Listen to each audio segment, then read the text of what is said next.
This is one of my favorite stories I've come across because it's really odd and different than what I typically cover. It would result in the US government accusing one of the most renowned guitarists of trying to sell alcohol to children.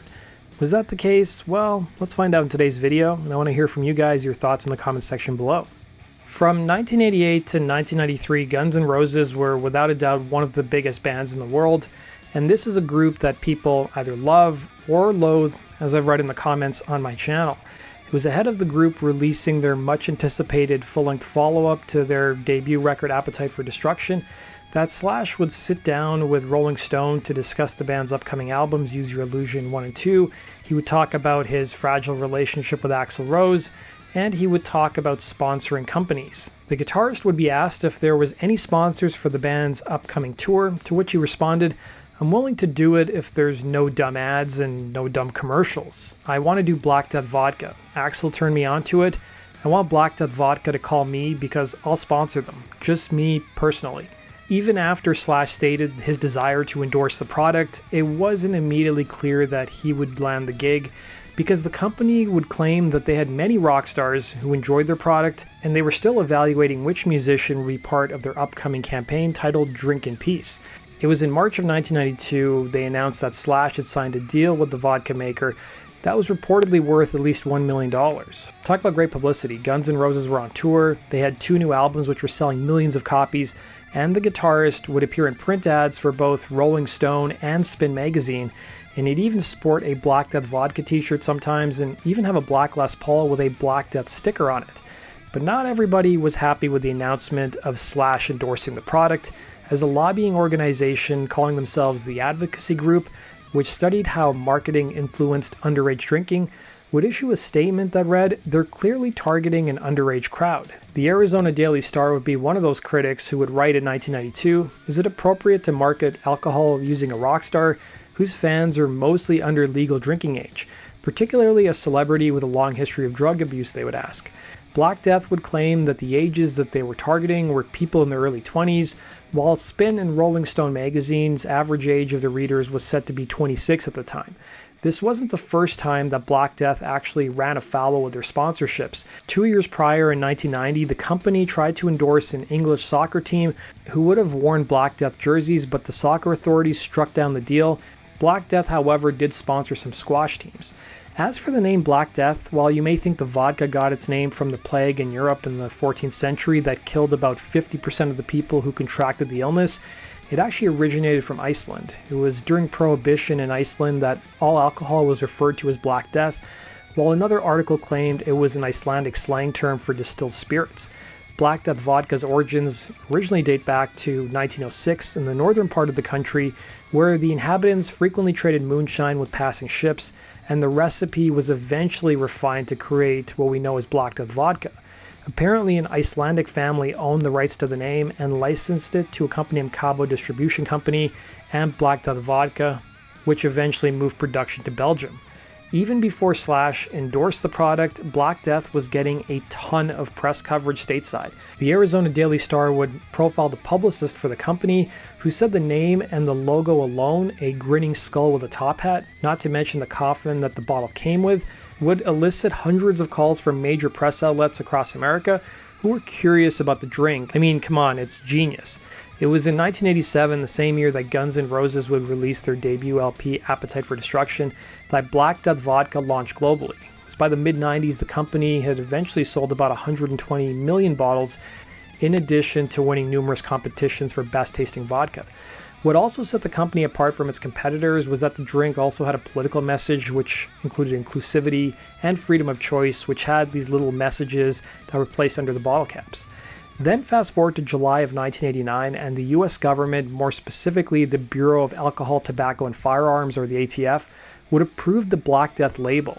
At the time in the US, distilled spirits could not be sold without the packaging and label being approved. But 4 months after that initial approval, Congress passed legislation that required health warnings on alcohol. So this is where things get a little complicated and the controversy starts. The ATF in 1992 would revoke Black Death's approval, giving the company 10 days notice, claiming that Black Death Vodka's marketing and labeling was illegal, misleading, and mocked new health warnings for pregnant women and drivers. So the ATF didn't have an issue with the vodka itself or what was in the bottle, but what was on the outside of the bottle, plus that coffin that the bottle came in. The government, believe it or not, was worried that some consumers might think there was actual poison in the bottle, and that the company was deliberately marketing the vodka to children. A spokesperson for the ATF would tell the Associated Press, "We have said that Black Death, according to the dictionary, involves bubonic plague. They are sort of mocking it. It gives the false impression to the consumer that it is okay to consume it."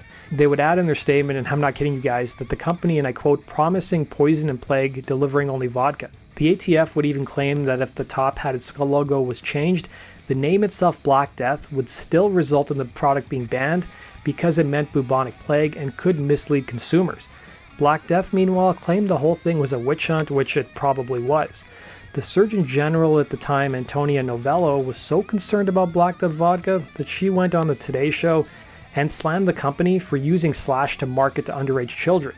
Here's an MTV clip discussing the controversy. News: Black Death Vodka, the Belgian liquor that recently signed Guns N' Roses guitarist Slash as its celebrity spokesman and immediately incurred the wrath of the U.S. Surgeon General Antonia Novello, was ordered this week to change its logo, its motto, and its packaging, or else be banned from the U.S. market. The Federal Bureau of Alcohol, Tobacco, and Firearms had approved the skull and top hat Black Death label in 1989, but suddenly decided that the logo resembled the symbol for poison and so might confuse consumers.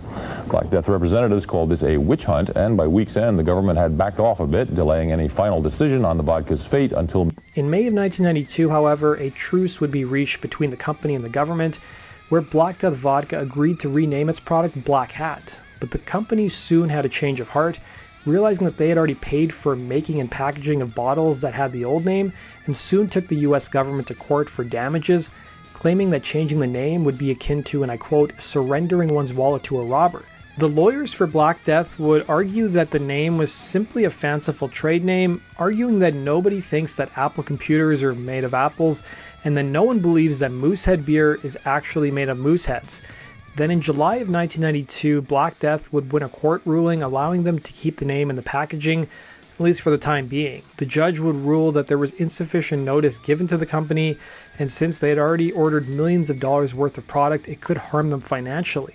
As for how Slash felt about the whole controversy, he claimed he only endorsed it for the money, some cases of the vodka, and t-shirts, and here's him on MTV's Rockline in 1992 discussing it further. They read the thing that I said in Rolling Stone about the only company that I would endorse, so I think they called the office or something, and they made sort of like an offer, and we got together and talked about it, and I was like, cool, 3 cases of vodka. Yeah. Cool. So, contrary to what anybody else is saying about me trying to influence teenage America with it, it was just, the whole point was the vodka's great. And well, what do you think about that? Do you think... I knew it was going to come up, and I hadn't given it much thought, because from where I come from, it's sort of like you make your own decisions. That's how I was brought up. So I didn't really feel like I was constricted by, how I was going to influence, the youth of America or international or whatever. So I just did it, and whatever happens after that, basically, I'm not going to take it that personally, It's something I did. It's not for anybody else to judge me on it, Even though the company had approval to sell its product in the US and won its first court battle, it wasn't available in every state. For example, Texas had some of the strictest liquor laws in the country, and they would outlaw Black Death vodka because, according to the Rutland Daily Herald, the Texas Alcoholic Beverage Commission claimed the label and marketing was detrimental to the alcoholic beverage industry and against peace, welfare, and the general safety of the public. Funny enough, the following year, the same commission lifted a ban on a lager from Louisiana named Dixie Black and Voodoo Lager. This lager was originally banned because the marketing alluded to witchcraft. The controversy, of course, was great for sales of Black Death vodka. According to the book Selling Sin, Black Death vodka went from selling 5,000 cases a month in the States to 20,000. The publicity was so good for the company, they initially had plans to start a tequila brand with the same logo, but they would replace the top hat with a sombrero. It was following that court ruling in the summer of 1992 that there really wasn't much written about Black Death. It seemed like years later the ATF may have been successful in banning the product, following the July of '92 ruling. Slash would reveal in a 1996 online chat, and I quote, "Black Death paid me a bunch of money to endorse them and then disappeared.